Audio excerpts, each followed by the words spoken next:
One of the most famous coaches in the world right now, Jurgen Klopp, has a new job.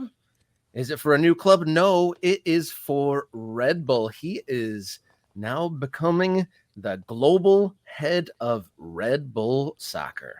Yeah, first of all, interesting that the word soccer is in there instead of football. Red Bull, what an Austrian company with their top club in Germany, German guy here, I mean German history behind their global program, and they're going with soccer. Now, I don't know. Maybe that's just for us. I mean, this is obviously here. All of this is in English, and if they were using German, they'd say football and not even football. They probably have the staffing to make those edits in the press releases, I bet. Yeah, I think they probably do. They probably do. I mean, okay, so this is interesting on a couple levels. Number one, it takes off the board one of the biggest pieces in global management, right? One of the few top level managers who was not attached to a club is now off the board in Jurgen Klopp.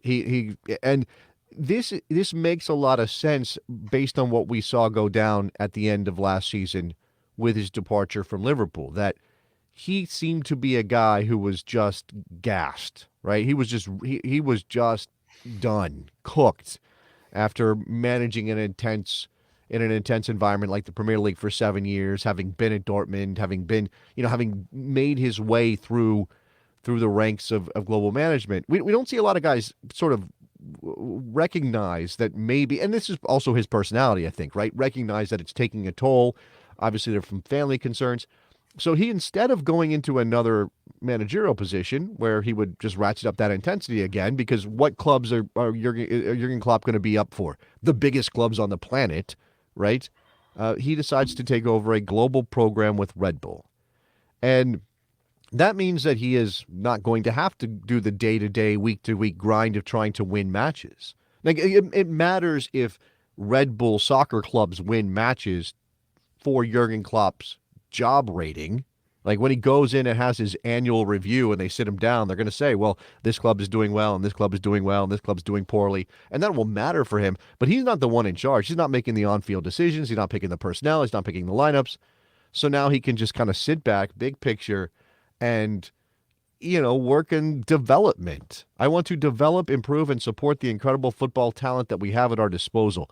There are many ways that we can do this, from using the elite knowledge and experience that Red Bull possesses to learning from other sports and other industries.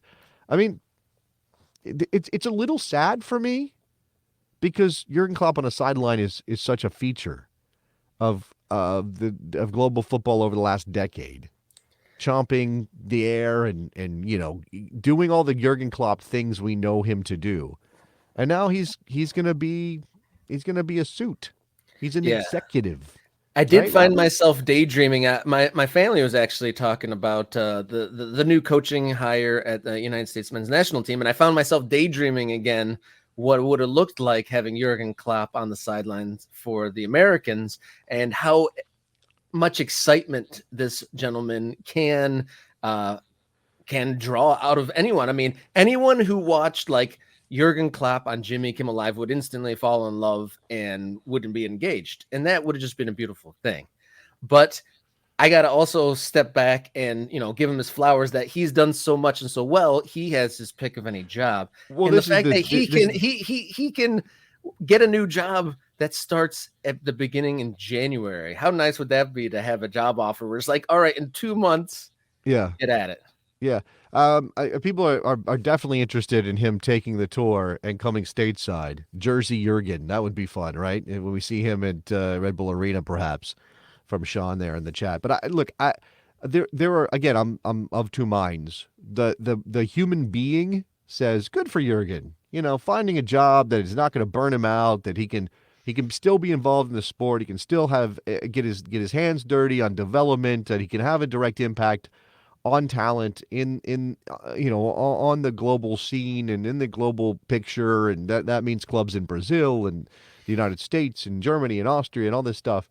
And on the other hand, it's like, dude, really? This is what you're gonna do? Like with all that talent, that managerial ability that you have, you're gonna go be a suit? You're gonna sit in an executive box somewhere when you do watch games? You're gonna be you're going to be big picturing it all the time. You're never going to get down and dirty. You're not going to be doing any tactical things. Like there's nothing tactical here about the job, and that's It's one strategic thing. vision, Jason. Strategic vision.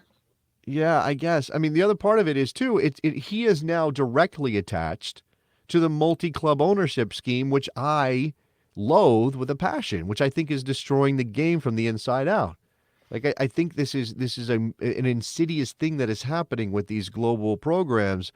And Red Bull's one of the older ones, so they kind of have bleeded into the background a bit, and you kind of forget about them. But they're because they're one of the older ones, they set the tone for this. It's why City Football Group and all these other groups with multiple clubs. I mean, didn't one just collapse?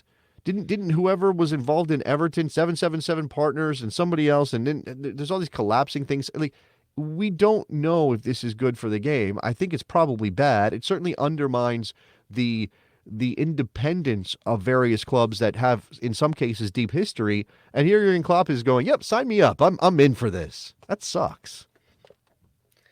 Yeah, and a question or a comment from the chat. Apparently, Jurgen Klopp advertises a shady pyramid marketing insurance scheme in Germany, so it's not his Oh, does he? first Oh no. morally dubious money Oh grab. no. Is he a milkshake duck? Did we just find out that Jurgen Klopp is milkshake duck? Oh, that's terrible. Do you know what Milkshake milkshake duck? duck is? Okay. No, learn me.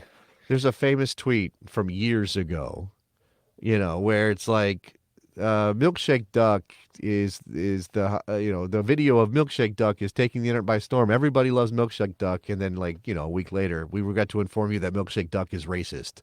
Like it's like you always find out something bad. Don't ever hero worship, because it'll end poorly for you when you find out somebody does something like selling pyramid schemes. I don't know. By the way, I don't have that. We are not independently confirming what Urias Tosh is saying in the chat about the pyramid scheme, the insurance scheme that Jurgen Klinsmann apparently promotes and advertise, is a spokesperson for. But yeah. I mean, look, it's not great. I don't love it. It is a black mark against Jurgen for me, even as I'm probably not going to hate the man as he goes off and becomes a glorified what exactly? Like he's a figurehead now.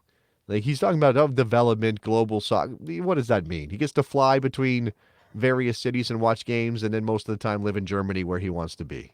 So, I mean, it comes down to and do you see him lasting long in a job where you use platitudes and, like I said, terms like strategic vision and yeah. Jurgen Klopp in my head I'm ready don't for go Jurgen together. Klopp to tell us that he needs to synergize. We got to synergize on the strategic vision for the big picture on Red Bull That, Global Soccer. can't lie, that would hurt my heart just a little bit. Not the glory of a national team star.